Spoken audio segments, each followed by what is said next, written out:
Então vamos lá, abra a sua Bíblia no primeiro livro de Samuel, no capítulo 23. Nós vamos ler a partir do versículo 1 até o versículo 13.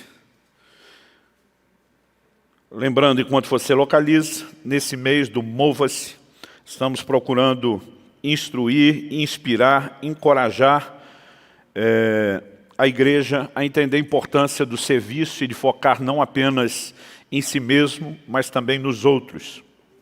Primeiro livro de Samuel, capítulo 23, nós vamos ler a partir do versículo 1, eu vou ler na Nova Almeida atualizada. O texto sagrado diz assim: então disseram a Davi: eis que os filisteus estão atacando a cidade de Keila e saqueando as eiras. Davi consultou o Senhor perguntando: devo ir e atacar esses filisteus? O Senhor respondeu a Davi: vá, ataque os filisteus e livre a cidade de Keila. Porém os homens de Davi lhe disseram: temos medo aqui em Judá, quanto mais indo a Keila lutar contra a tropa dos filisteus. Então Davi tornou a consultar o Senhor, e o Senhor lhe respondeu: levante-se e vá até Keila, porque estou entregando os filisteus em suas mãos. Então Davi e os seus homens foram a Keila, lutaram contra os filisteus, tomaram todo o gado dele, causaram grande matança entre eles, e assim Davi salvou os moradores de Keila. Verso 6, Aconteceu que, quando Abiatar, filho de Ameleque, fugiu para junto de Davi em Keila, levou a estola sacerdotal. Foi anunciado a Saul que Davi tinha ido a Keila. Então Saul disse: Deus o entregou nas minhas mãos, está cercado, pois entrou numa cidade de portões e ferrolhos. Então Saul mandou chamar todo o povo para a batalha, para que descessem a Keila e cercassem Davi e os seus homens. Quando Davi soube que Saul maquinava o mal contra ele, disse ao sacerdote Abiatar: traga aqui a estola sacerdotal. Então Davi orou: ó Senhor Deus de Israel, teu servo ouviu que Saul de fato procura vir a Keila para destruir a cidade por minha causa. Será que os moradores de Keila me entregarão nas mãos dele? Será que Saul virá mesmo como teu servo ouviu? Ah, Senhor Deus de Israel, revela isso ao teu servo.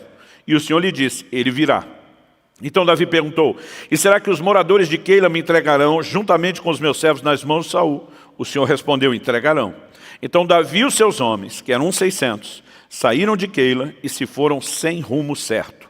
Quando foi anunciado a Saul que Davi tinha fugido de Keila, deixou de persegui-lo. Amém. Meu Deus, suplicamos graça e favor do alto, entendimento espiritual. Oramos, ó Deus, que os olhos do nosso coração sejam iluminados, que o espírito de sabedoria e de revelação da parte do Senhor nos toque. E oramos que, juntamente com o entendimento da Tua Palavra, aquela forma de condução tão pessoal que só o Teu Espírito Santo pode fazer na aplicação da Tua Palavra, oramos que cada um, não importa se estão no culto presencial, se nos acompanham à distância, ao vivo ou posteriormente de forma gravada, nós oramos por um ambiente de graça, de unção, de manifestação da Tua presença, onde corações sejam tocados de uma forma sobrenatural. Senhor, desde já nós nos antecipamos em Te dar glória, honra e louvor pela certeza daquilo que o Senhor fará. Nós oramos em nome de Jesus. Amém, amém. Bom, nós lemos aqui um episódio da vida de Davi. Ele ainda não havia sido coroado rei de Israel, embora tivesse sido ungido por Deus e tivesse promessas a respeito disso. E Davi estava vivendo um momento delicado da sua vida. Mas antes de falar do problema de Davi, eu quero que você possa olhar comigo para esse texto da forma correta, né? Pela lente certa. Em 1 Coríntios, no capítulo 10, no versículo 11, quando o apóstolo Paulo, depois de citar vários episódios do Velho Testamento relacionados à vida de Israel, o povo de Deus da antiga aliança, ele diz: essas coisas lhes aconteciam e foram escritas para nossa advertência, para nosso exemplo, de quem são chegados os fins dos tempos. Ou seja, a perspectiva ótica que Paulo nos remete a olhar para essas histórias, esses episódios do Velho Testamento registrados, é que a gente não deve olhar para isso apenas como história, apenas como um registro cronológico de um momento, de um povo, mas ele está dizendo são referências, servem de advertência, servem de ensino. Romanos 15:4 diz: tudo quanto foi escrito para nosso ensino foi escrito. Então quase sempre que eu leio episódios como esse, no Velho Testamento você também vai encontrar muitas porções de relatos históricos. A ideia é sempre procurar qual a lição.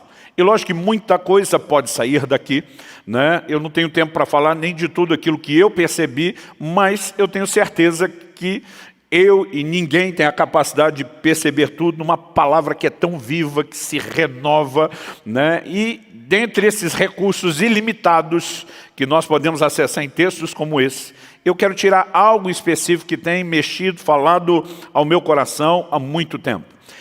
Eu nunca ouvi uma pregação sobre isso, mas o insight que me fez perceber, pelo menos o desenho principal, né, foi no meio de uma pregação do pastor Marcos Gregório, do Ministério Apacentar, que eu vi anos atrás. Ele veio ministrar em Curitiba num evento, e de repente ele faz um comentário, ele não se estendeu, mas aquilo me pegou com força. E à medida que o tempo passava, eu senti que eu deveria trabalhar esse assunto, em primeiro lugar para mim mesmo, e depois para os outros. Então vamos tentar entender aqui o contexto da história. Quando a gente começa lendo só o capítulo 23, uma porção como essa, não dá para ter noção do que está em desenvolvimento, do que está acontecendo. Mas Davi se tornou o grande herói de Israel depois de matar Golias. Saul o coloca como um dos principais líderes do seu exército e ele começa a ser cada vez mais vitorioso. Há palavras proféticas sobre ele, o seu reinado, né? O próprio filho de Saul, Jonatas, faz uma aliança com Davi. E a coisa vai tomando proporções onde Saul vai se sentindo muito inseguro e enciumado. E ele decide matar Davi, porque o vê como uma ameaça a ser eliminado. Então Davi foge de Saul. Ele está fora de casa, ele está com a vida em risco, né? Ele está no meio de uma situação que a gente pode descrever, no mínimo, como problemática. Nunca antes Davi havia enfrentado o que ele está passando nesse momento. Nessa angústia de preservar sua vida, ele se refugia.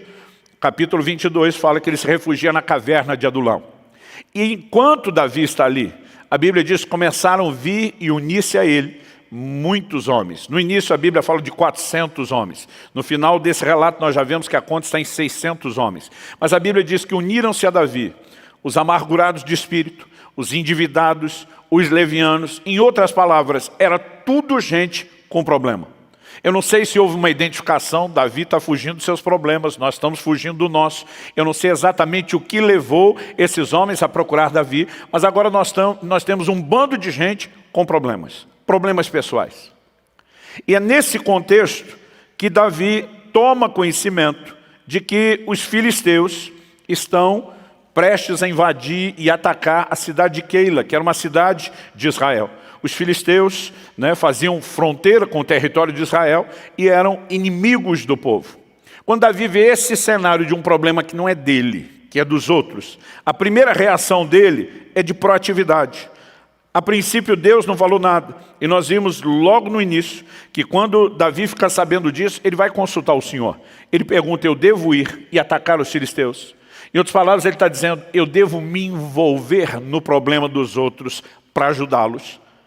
E depois dessa atitude, né, de proatividade, de disponibilidade, a resposta de Deus é, vá, ataque os filisteus e livre a cidade de Keila.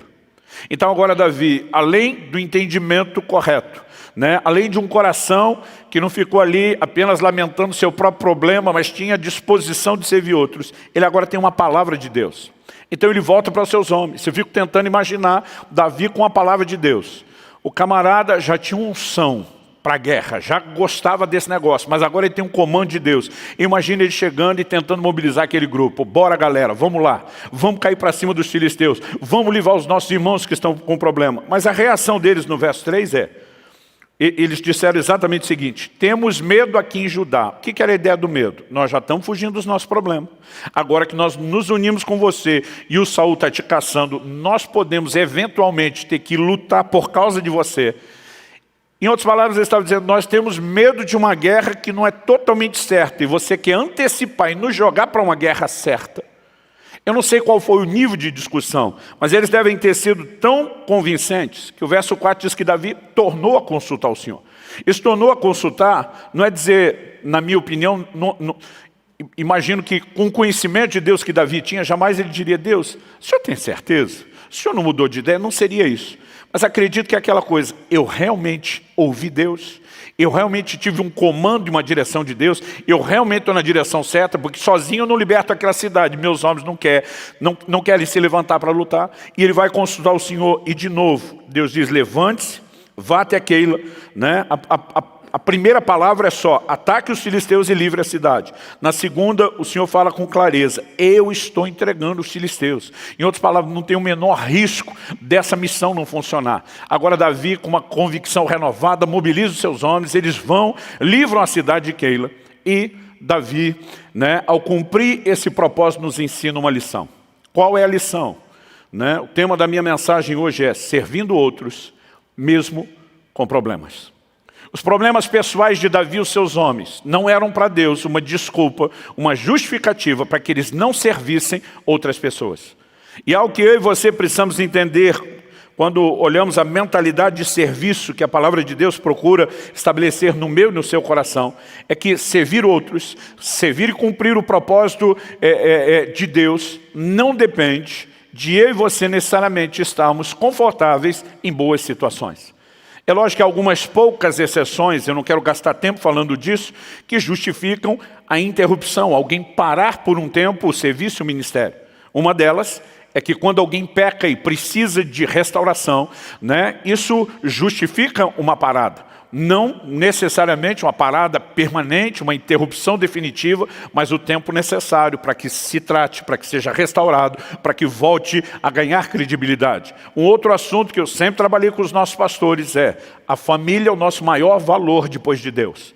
Então sempre conversamos com os pastores e mesmo com os líderes. Se em algum momento você perceber que o seu casamento não está bem, né, está numa crise diferenciada, ou que os filhos possam estar vivendo um momento de uma crise no relacionamento com os pais ou com a fé, eu digo para eles, pare tudo e concentre força na sua família. Porque não adianta você ganhar o resto do mundo e perder a sua casa. Mas salvo situações muito específicas de exceção, nós não temos uma orientação bíblica para justificar um desânimo diante de problemas a ponto de não servirmos. O mesmo Deus que em Atos 1:8, né, nos diz, Jesus fala aos seus discípulos, recebereis poder ao descer sobre vós o Espírito Santo, sereis minhas testemunhas. O mesmo Deus que deu essa comissão, vocês vão ser testemunhas minhas debaixo do poder do Espírito, leva a igreja ao cumprimento dessa missão num contexto que não é o convencional. Atos 8:1 diz que sobreveio grande perseguição à igreja de Jerusalém.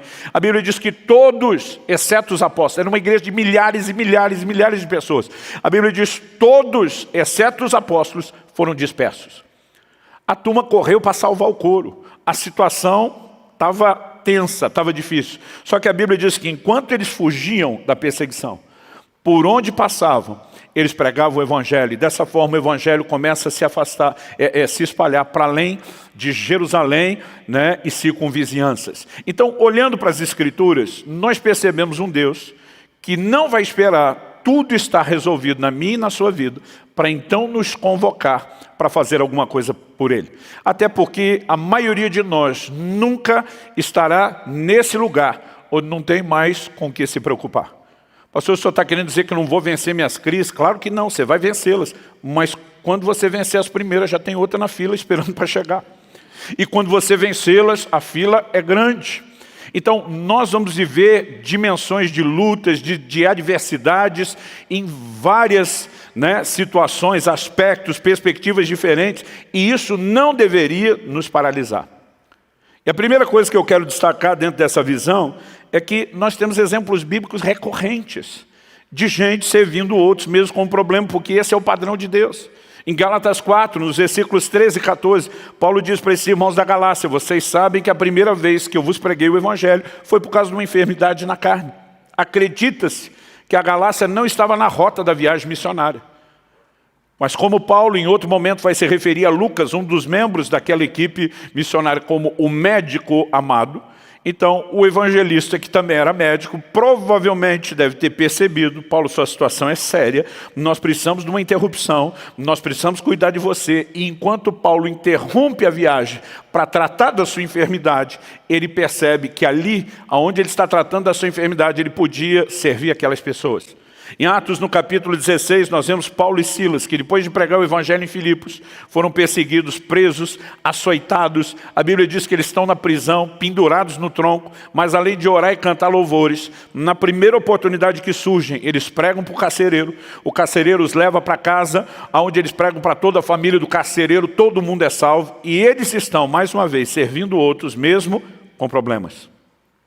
Segundo Reis, capítulo 13, nos diz a partir do versículo 14, que quando Eliseu, o profeta Eliseu, estava enfermo, da enfermidade da qual haveria de morrer, ele recebe uma visita do rei Joás, que provavelmente veio despedir dele. Eliseu já está velho, agora tem um quadro de enfermidade, mas nesse estado, Eliseu se permite ser uma bênção e um instrumento de Deus na vida de Joás, porque nós podemos e devemos servir outros, mesmo com problemas. Quem está entendendo, diga amém.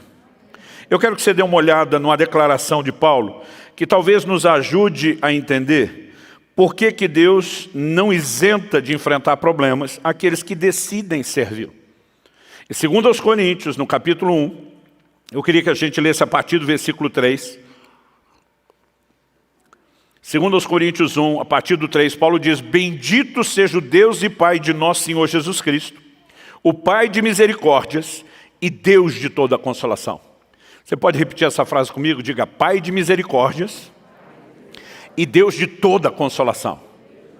Aqui eu estabelecer esse adjetivo, chamando Deus de toda consolação. Paulo já está dando tom para onde ele vai levar a conversa no nosso relacionamento com Deus. No verso 4 ele continua e diz: é Ele, o Pai de misericórdias, o Deus de toda consolação, que nos consola em toda a nossa tribulação. Então uma coisa que eu e você podemos ter certeza, em primeiro lugar, é que teremos problemas, mas em segundo, nós temos um Deus que nos fortalece em meio aos problemas. Você pode dizer amém? Quantos são gratos a Deus por isso? Mas ele diz assim: é Ele que nos consola em toda a nossa tribulação. Só para a gente sobreviver? Não.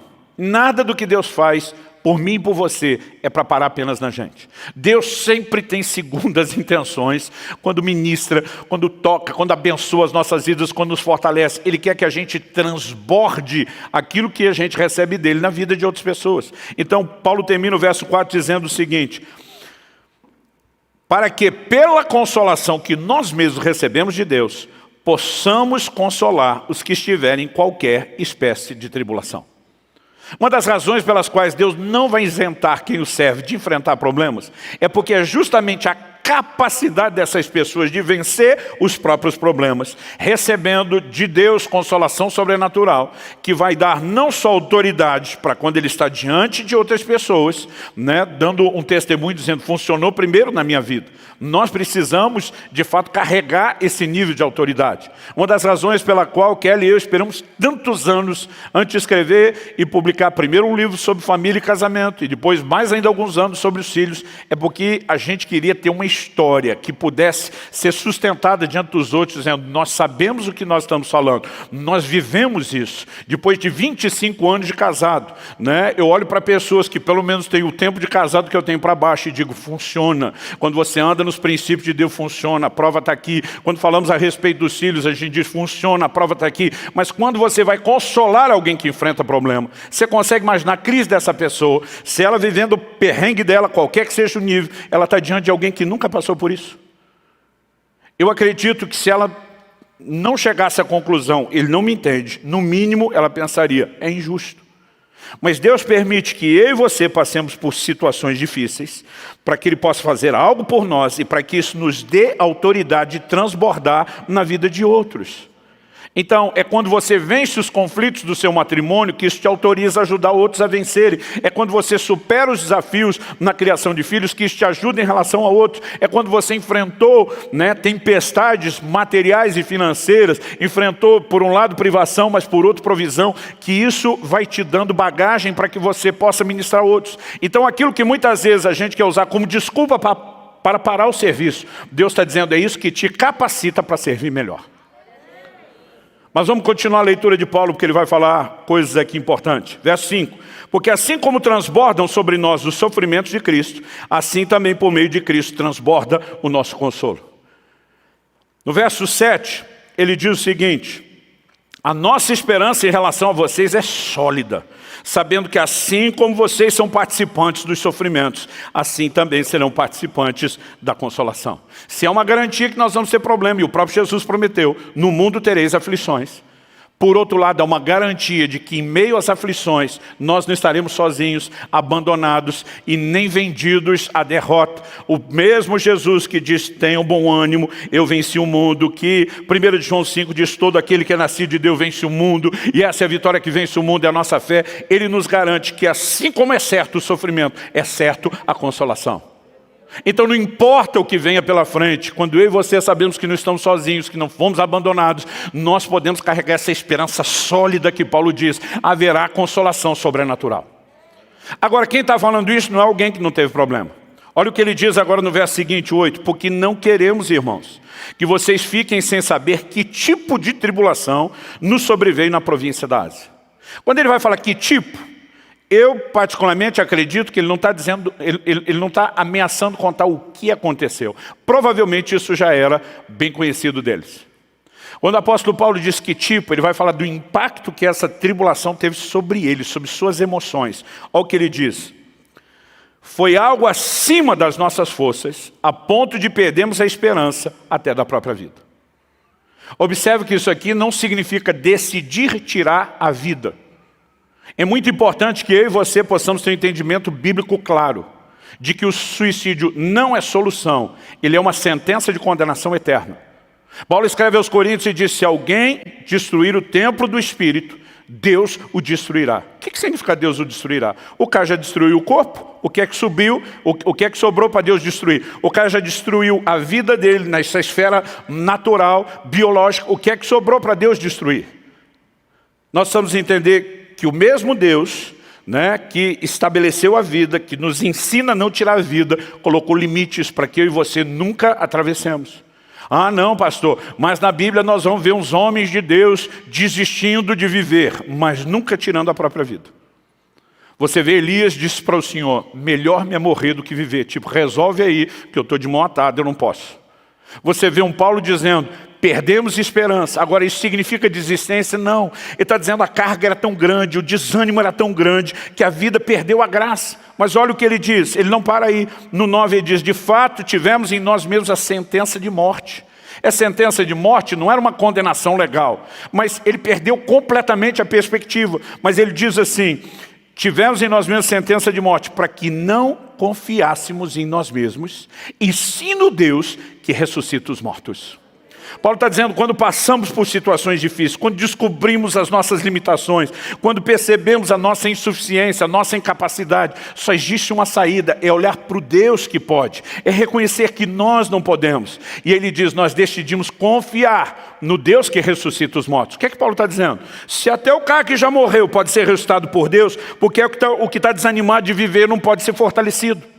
Então nesse momento ele começa a dizer, foi a hora que a gente descobriu a solução, a força não estava em nós, ela vinha do Senhor, é o Deus de toda consolação, é o Pai de misericórdias. Agora, olha o verso seguinte, o 10, ele diz, o qual nos livrou. Então ele está dizendo, eu não perdi essa batalha, nessa tribulação intensa que aconteceu na província da Ásia. Deus nos livrou, mas ele não para aí, porque Deus não é um Deus só de intervenções passadas. Ele diz, o qual nos livrou e ainda livrará de tão grande morte. Cada vez que eu e você olhamos para trás e lembramos o que Deus já fez, isso tem que inspirar a gente a olhar para frente e dizer, ele vai continuar fazendo. O Deus que socorreu vai socorrer de novo. O Deus que fortaleceu antes vai fortalecer outra vez. O Deus de toda consolação vai continuar consolando. Então no verso 10 ele diz, nele temos esperado, que ainda continuará a livrar. Ele diz, nos livrou, livrará, mas isso não significa um crédito só para mais um livramento. Depois ele diz, e continuará a livrar. Deus seja louvado. Então precisamos entender que passar por essas situações nos autoriza, nos credibiliza, nos capacita a servir outros. Enquanto enfrentamos isso, podemos contar que Deus está conosco. E porque Ele está conosco, podemos servir outros, mesmo antes que o nosso problema pessoal seja resolvido. Quem está entendendo, diga amém. Então, eu quero que depois de olhar para esses exemplos bíblicos, a gente leve em consideração algumas coisas.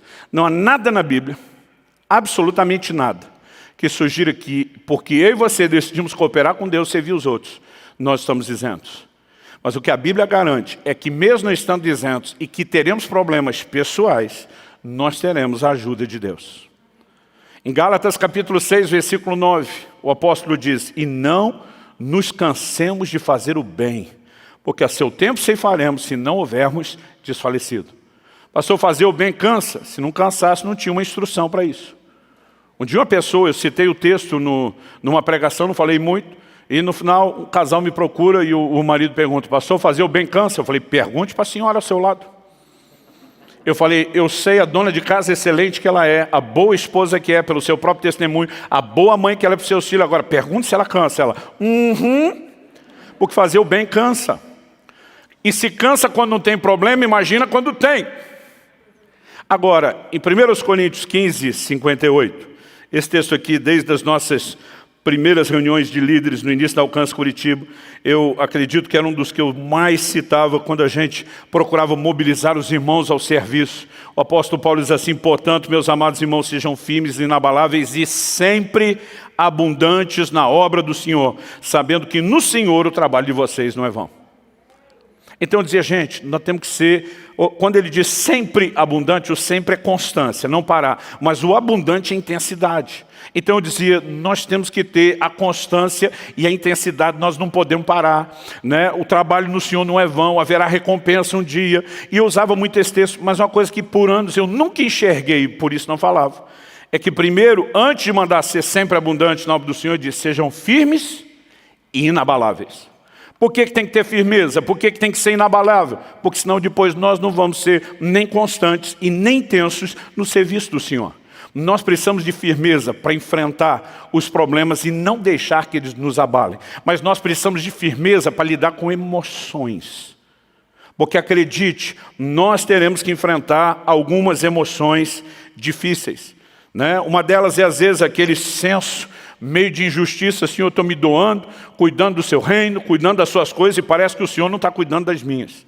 E se você não tiver uma fé firme e sólida naquilo que Deus tem, né, para comunicar por meio da sua palavra, você pode se abater no meio disso. Mas tirando isso, vamos voltar na história de Davi em 1 Samuel 23, que é o nosso trilho. Davi vai, obedece o mandamento e a comissão de Deus, junto com seus homens salva a cidade, virou o herói da cidade. Mas agora que ele está numa cidade, que o texto diz tem portas e ferrolhos, muros e portões, quando o Saul, que está perseguindo, descobre não só o paradeiro de Davi, mas sabe que ele está numa cidade fechada, ele diz: vou descer com todos os exércitos, vou sitiar a cidade. Davi não tem mais para onde correr, fugir de mim, não tem mais como se esconder. E quando começa a movimentação, a notícia chega para Davi, e Davi vai lá consultar o Senhor. Primeira pergunta: Deus, Saul vem mesmo ao meu encontro? E Deus responde: pior que vem, meu filho. Você não vê um Davi primeiro reclamando com Deus: eu vim fazer a sua obra e o Senhor me armou uma cilada, o inimigo vir contra mim. Aí ele faz a segunda pergunta: e os moradores de Keila, esse povo de quem eu sou o herói, que arrisquei a minha vida e a vida dos meus homens para salvá-los, eles vão me entregar nas mãos de Saul? Eu disse: pior que vão. Vamos parar para pensar em sentimento. Davi não morava lá, não tinha nada a ver com eles, mas doou-se, sacrificou-se para servi-los e ajudá-los. E agora, eles vão entregá-lo de bandeja nas mãos de Saul? Deus diz: vão te entregar de bandeja. Um outro sentimento quando nos dispomos a servir, num contexto de problemas, é que nem sempre nós vamos encontrar gratidão das pessoas por quem nós nos sacrificamos. E acredite, pensa num negócio que pode paralisar a nossa disposição de serviço. Eu tenho percebido muita gente, desde os líderes de célula, líderes de departamento, pastores, não só os nossos da casa, em tantos lugares por onde ando, que começam a desanimar quando depois de se doar, não estão vendo gratidão. Não significa que nem sempre haja gratidão. Embora às vezes a gente com uma lente errada possa ver ingratidão onde também não tem, porque a gratidão não foi expressada, mas é certo que nós vamos ter momentos de gratidão. Eu falei de Paulo na cadeia, ele e Silas tinham sido açoitados, mas depois de ministrarem, o carcereiro e a sua família se converteram. A Bíblia diz que ele lavou, tratou das feridas, dos açoites. Era uma forma cruel de punição, que machucava muito. A Bíblia diz que ele lhes deu de comer. Tem gente que vai demonstrar gratidão. Quando o navio onde Paulo está se dirigindo para Roma naufraga na ilha de Malta, depois de Paulo ministrar a ilha toda, um avivamento, gente sendo curada, quando chega a hora deles serem encaminhados em outro navio para o destino, a Bíblia diz que os moradores da ilha encheram eles de provisão. Nós não podemos dizer que todo mundo vai ser ingrato. Muita gente vai expressar gratidão. Mas sabe o que eu acho interessante? Não há um indício de Davi ter reclamado. E não há nenhum indício daqui para frente da história de o que aconteceu lá ser trazido à tona. Tem coisas que Davi lá no fim da sua vida está trazendo à tona. Ele, por exemplo, tem uma conversa com Salomão, seu filho, quando Salomão assumiu o reino, ele diz: dá um jeito de resolver o problema de Joabe, que eu nunca resolvi.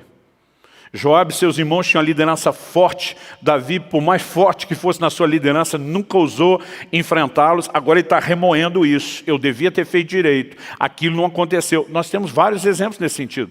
Mas o assunto de Keila nunca mais veio à tona. Quando Deus diz para Davi: Saul vem mesmo e o povo vai te entregar, ele pega os seus homens e diz: bora.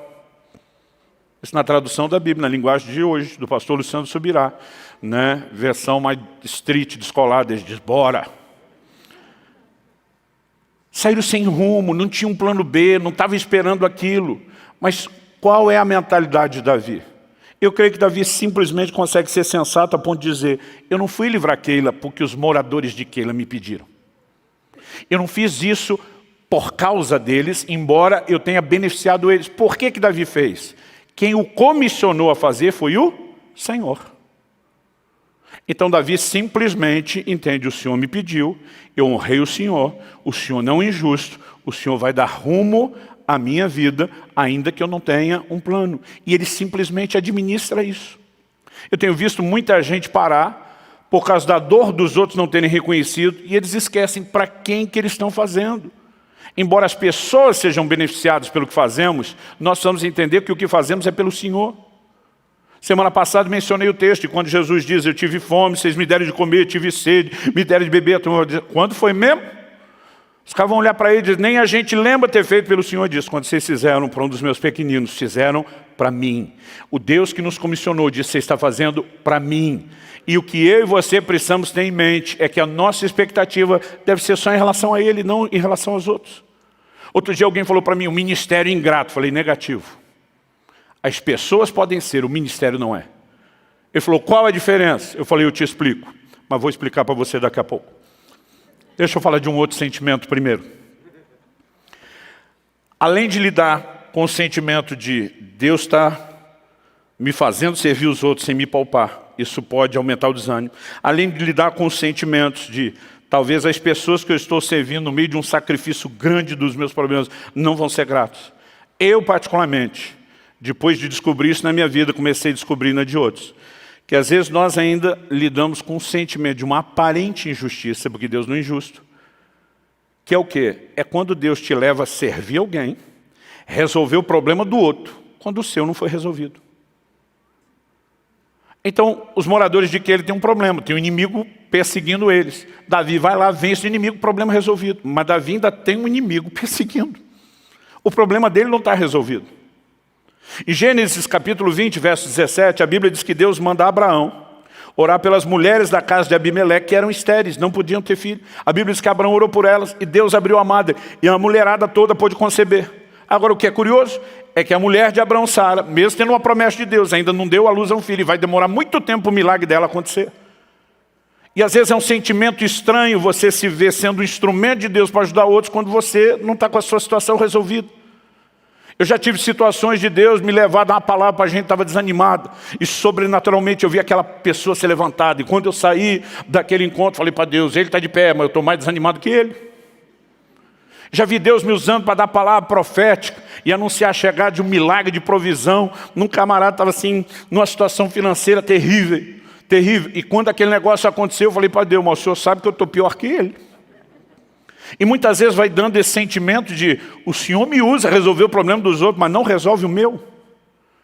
Mas o dia que eu realmente percebi esse sentimento errado no meu coração, acredito que isso deve ter sido janeiro de 1998. Eu morava ainda em Guarapuava, fui servir uma igreja no interior de São Paulo, e foi uma agenda que eu quase cancelei, porque eu tive uma hérnia de disco. Fui carregar uma caixa muito pesada, cheia de louça, numa mudança que Kelly e eu fizemos. E na hora de pegá-la, eu tive todo cuidado, dobrei os joelhos, costa ereta. Mas eu andei um pouco e eu vi que não ia aguentar, era muito pesado. E antes de eu jogar aquela caixa no chão e quebrar aquela louça nova, eu recém-casado. Tinha casado em novembro de 95, o problema da louça foi em 97. Eu rapidamente abaixei de qualquer forma para tentar salvar a louça. E do jeito que eu abaixei com aquele peso, eu vi o estalo nas costas. E eu abaixei e já não consegui levantar. A dor era terrível, aquilo, né, parecia estar me paralisando. Bom, descobri, através do ortopedista que promoveu todos os exames, que era inclusive alguém da igreja, ele falou: pastor, o senhor arrumou uma hérnia de disco. Seu disco espirrou, né, para o lado de fora das vértebras com aquele esforço abusivo que o senhor fez. E ele me disse o seguinte: o seu problema é tão sério que mesmo como ortopedista eu não sei se uma cirurgia resolve. E aquilo me deixou 15 dias sem levantar da cama. A hérnia pinçava o ciático, né? Aquele negócio parecia que eu tinha umas facas enfiadas na perna. Era um negócio insuportável. Eu cheguei a implorar para esse médico me dar morfina. Ele dizia: pastor, não é assim, eu não posso dar nesse nível, porque parece que nenhum analgésico funcionava. E aqueles 15 dias foram terríveis, mas quando a coisa começou a melhorar, aliás, eu não sei na época nem se eu classifiquei como melhorar ou despiorar, porque às vezes você tem a situação, está tão ruim ainda que você pelo menos não está como estava antes, mas não é aquela ideia de melhorou. Eu já conseguia andar, mas com muita dificuldade. Eu arrastava a perna, eu tinha muita dor, eu dava passos pequenos arrastando, e eu estava nesse estado quando fui pregar. Um dos versículos que meus filhos mais me ouviram falar a vida inteira: o que jure com dano seu não muda. Eu falei: vou honrar a agenda. Mas foi uma viagem complicada, dolorosa. E quando subi pregar, parece que aquele ciático estava em crise. E eu fui andando com muita dificuldade. Levou tanto tempo, né, da entrada do palco ao púlpito para eu chegar, que eu já me debrucei no púlpito. E falei: gente, eu vou pregar aqui debruçado, sem me mexer do lugar. Vocês viram o jeito que eu cheguei até aqui. Estou numa situação assim, não quis cancelar o evento com vocês, mas tem misericórdia de mim. E eu estou pregando debruçado, porque eu não conseguia me mexer. Em algum momento da mensagem, o Espírito Santo falou comigo, acho que já estava da metade para frente, mas foi uma palavra de conhecimento nítida e clara: chame à frente todas as pessoas que estão sofrendo de hérnia de disco, e eu vou curar todas. Eu nunca vi um comando desse, nem antes nem depois. Às vezes você tem uma palavra de conhecimento para um, né? Alguns podem pegar carona na fé do outro, mas nunca vi todo mundo de um problema ser curado. Mas aquilo era tão nítido, eu comecei a rir. Eu lembro que eu falei no microfone, falei: gente, casa de ferreiro, espeto de pau. Falei: vocês viram o estado que eu estou aqui, como eu cheguei, minha dificuldade justamente por uma hérnia de disco. Mas se a despeito do meu estado você puder crer, eu tive uma palavra de Deus. O Senhor mandou eu chamar à frente, as pessoas estão sofrendo de hérnia de disco. Então, se esse for o seu caso, sai do seu lugar, vem agora à frente. Falei: só hérnia de disco, não me apareça por outro motivo, que eu não vou orar contra coisa. Nós vamos atender esse comando. E veio umas 20 pessoas para frente. O auditório não era tão grande. Eu fiquei impressionado, falei: todo mundo é hérnia de disco, que a turma confirmou. Eu falei: vamos fazer o seguinte, quem está em crise com dor agora, vem para o meu lado direito, quem não está, espera do esquerdo. Falei: porque a única forma da gente ver se a coisa está funcionando e Deus falou, é quando os que estão em crise, a dor desapareceu, o problema foi resolvido. Falei: não quer dizer que nós não vamos orar por quem não está, mas começar por esse não dá para saber. Então, só ficou uns 3 do lado de cá, o resto foi tudo para o lado de lá. Falei: todo mundo está em crise, a turma assim. E lá vou eu. Agora imagine meu sentimento. Eu me senti um pateta. Deus está aqui para curar de hérnia de disco, porque Ele tem poder para curar. E eu pensava: olha o meu estado. Eu dizia: eu estou depondo contra tudo que eu estou tentando inspirar a fé deles. Mas mesmo assim eu pensava: Deus, o Senhor está me trolando. Aí, com muita dificuldade, eu demorei quase uma eternidade para chegar lá. E quando finalmente cheguei, desci a escada, cheguei perto do primeiro, e eu estendi a mão para tocar na cabeça dele. Foi impressionante. Na hora que eu fiz esse movimento, estender a mão, eu nunca senti isso antes, nunca senti depois. Mas saiu um calor do meu ombro, parecia um tiro de um canhão correndo pelo braço. E aquilo correu numa velocidade imensa e foi sincronizado. A hora que eu estava chegando perto de pôr a mão na cabeça dele, eu senti aquilo correndo no meu braço. E a sensação que eu tive, que a hora que tocou, eu falei da sincronia quando estava saindo pela mão. Eu vi a reação da pessoa, o susto. Eu falei, o que aconteceu? Ele falou, um calor entrou em mim. Eu falei, cadê a dor? Meu Deus, não tem dor! Aí ele gritava. Eu brinco que tudo que você precisa na hora que vai orar com os outros é que dê certo com o primeiro. Porque empolga a fé de todo mundo. E esse cara começou a pular, dançar, dar glória a Deus. E eu sabia que algo estava acontecendo, até porque eu senti. Mas daí eu vou para o segundo. Mal conseguindo arrastar minha perna. Toquei o segundo, o tiro de canhão, aquele calorão, no meu braço de novo. Eu vi a reação do segundo, falei, esquentou aí? Ele falou, não, esfriou. Falei, estava quente quando saiu daqui, mas não importa a temperatura. Cadê a dor? Meu Deus, não tem dor, não tem mais dor. E aí está lá fazendo festa. Aí eu olhei para o terceiro, falei, está pronto, está pronto. E bum, tiro de canhão. E o quarto, irmão, quando chegou no sexto, eu me arrastando de um para o outro, falei para Deus, não é justo. Olha o meu estado. Mas como era muito feio eu botar a mão em mim mesmo, eu peguei assim, tentei fazer de forma discreta, pus a mão nas costas, tipo mulher grávida. Botei a mão nas costas, mas não tinha tiro de canhão comigo. Eu botava, curado, botava em mim nada. Gente, eu vi todo aquele grupo com crise, orei com os outros, que não tinha como ver resultado na hora, mas depois de tudo aquilo, não tinha a menor dúvida da palavra de Deus estava acontecendo. Enquanto todo mundo estava feliz, no final daquela reunião, eu estava sentado num canto aborrecido, falando para Deus, não é justo. Eu falei, todo mundo vai sair bem, eu vou ficar desse jeito?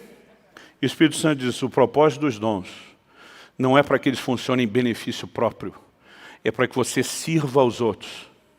Eu falei, beleza, legal. E vou ficar esperando o dia que vai aparecer um pregador me revelar, que nem eu revelei eles?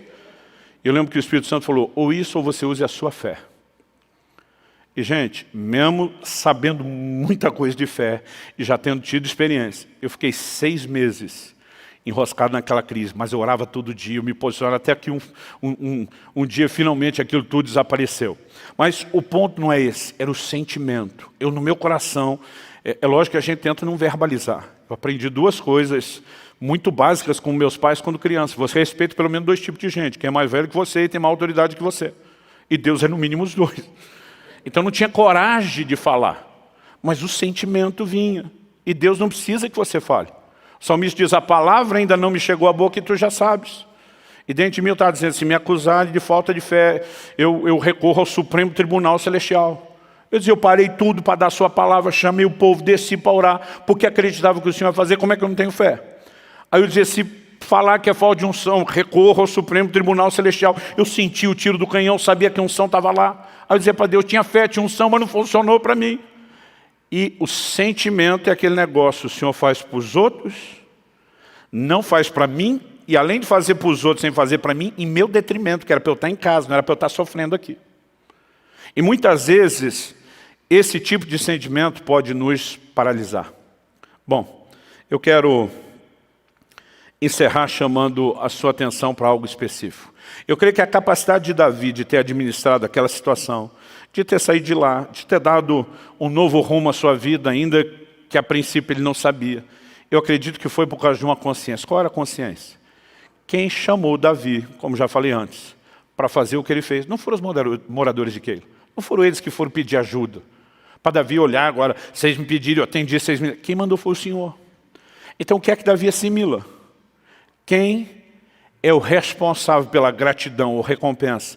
Não são as pessoas que o Senhor nos mandou servir. É o Senhor que nos mandou servir as pessoas. Quem está entendendo, diga amém. Então, quando Paulo diz para ser sempre abundante na obra do Senhor, ele diz, sabendo que no Senhor o vosso trabalho não é vão, não é à toa, não é perdido, não é desperdício. No Senhor. Por quê? Porque Ele é que é o Deus de recompensas. Em Apocalipse 22, 12, Jesus diz, eis que cedo venho, e comigo está a minha recompensa para dar a cada um segundo as suas obras.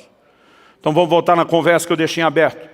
Quando o irmão falou para mim, pastor, o ministério é ingrato, falei, negativo, as pessoas são. Ele falou, qual a diferença? Falei, a diferença é que não foram as pessoas que te chamaram, e não são as pessoas que vão te recompensar. Quem te chamou foi o Senhor, e quem te recompensa é o Senhor.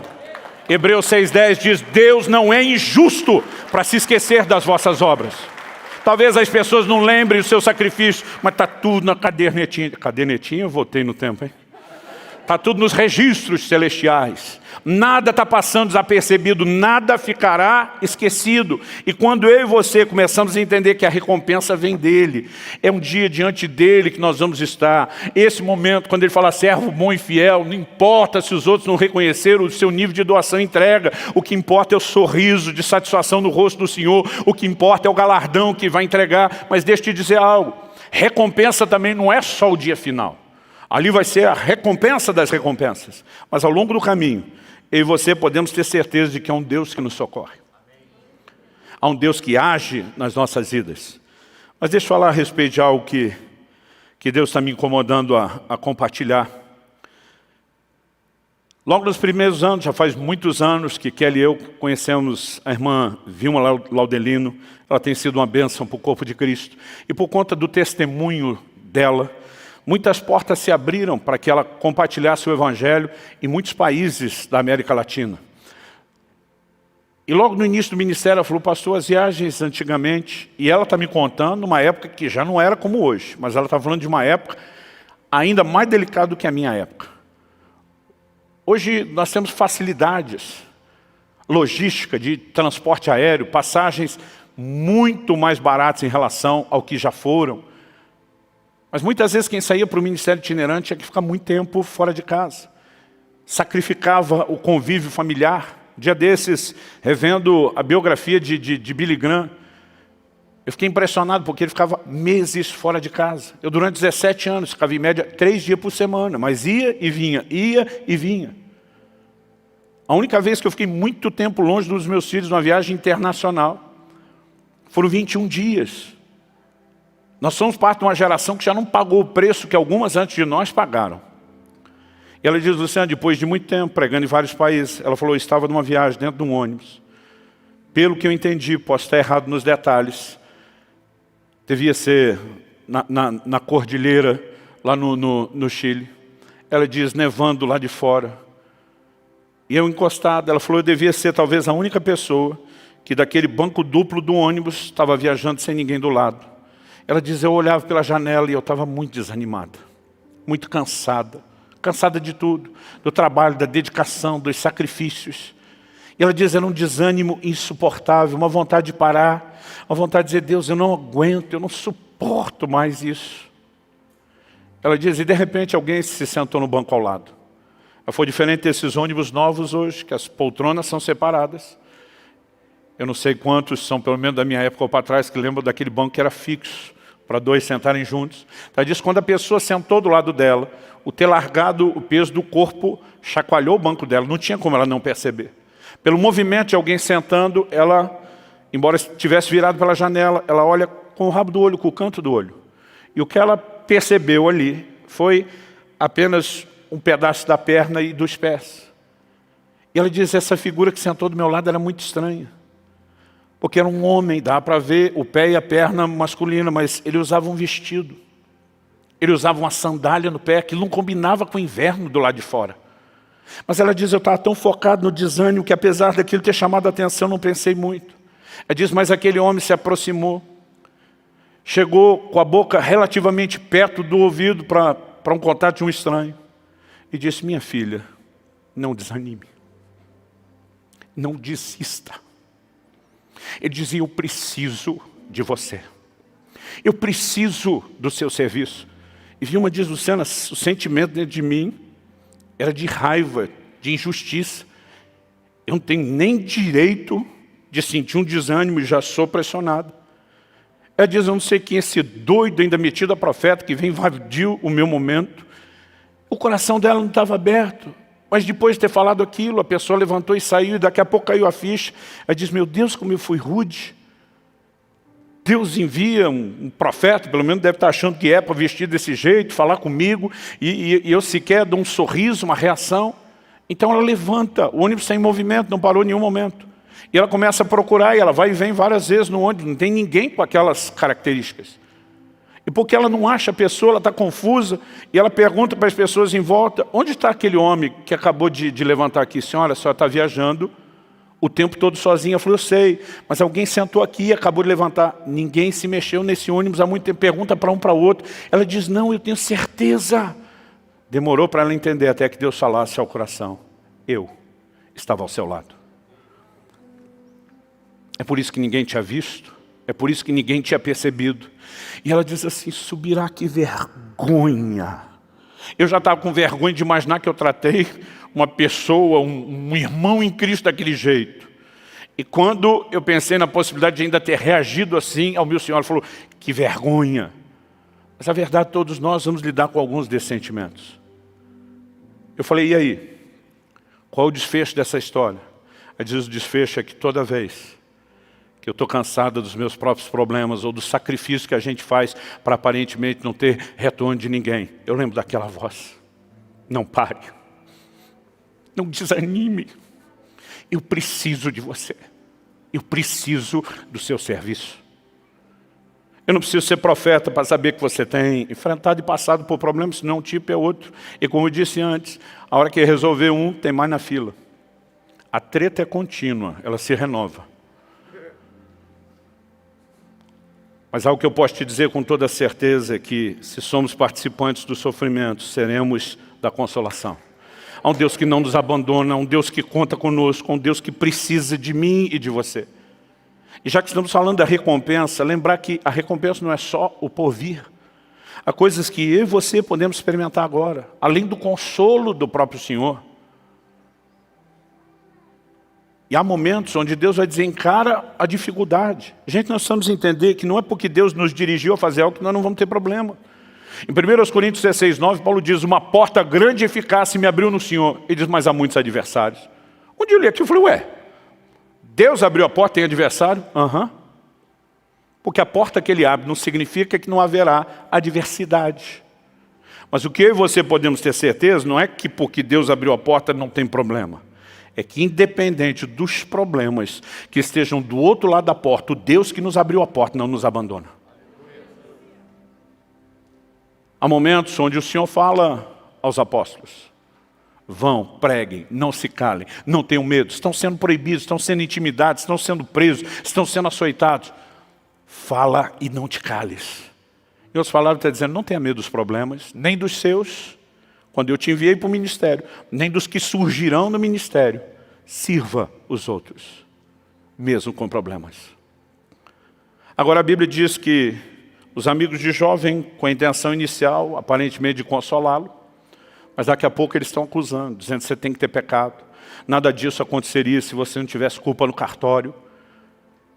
E não basta tudo que Jó está vivendo, ele ainda tem que lidar com esse incômodo. Mas o livro de Jó termina com Deus dizendo para ele: ore pelos seus amigos. Ore por esses que estão importunando você. E a Bíblia diz que enquanto Jó orava por seus amigos, Deus mudou o seu cativeiro. Uma das melhores coisas de Deus nos mobilizar a servir mesmo com problemas é que quando nós focamos nos outros e não na gente, isso chama a atenção de Deus para nós e não só para os outros que nós servimos. Eu já estive em muitas situações onde eu mencionei aquele sentimento: estou fazendo para o outro, não aconteceu para mim. Mas eu posso contar várias outras, onde eu comecei a perceber que enquanto eu fazia pelos outros, algo era liberado sobre mim. Talvez Abraão não percebeu que enquanto ele semeava ministração para as mulheres da casa de Abimeleque vencerem aquele problema, ele estava plantando uma semente que ele colheria em prol da sua esposa. Um anjo de Deus aparece para Cornélio, Atos 10, e diz: tuas orações e tuas esmolas subiram para a memória diante de Deus. Em outras palavras, a ajuda que você oferece ao necessitado chamou a atenção de Deus para você. Então, apesar de haver um dia de recompensas futuras, até que esse dia chegue, não significa que eu e você vão ficar sem intervenção de Deus em nosso favor. Eu não vim aqui hoje te apontar o dedo se você andou desanimando, andou diminuindo o ritmo do serviço ou até parando. Mas eu vim te encorajar a retomar o passo, a perseverar e a acreditar que é um Deus que te consola. Quando alguém diz: pastor, você não tem ideia do quanto esse desânimo está me paralisando. Eu falei: olha, uma ideia perfeita não. Mas depois de passar isso tanto tempo e lidar com tanta gente que de coração quer servir a Deus em frente à mesma coisa, é lógico que eu tenho a noção. Mas às vezes eu falo para a pessoa: você não tem noção do que é viver o consolo. Não há motivos para parar, não há motivos para desistir, só por causa de problemas. Eu quero que você fique em pé, nós vamos orar juntos.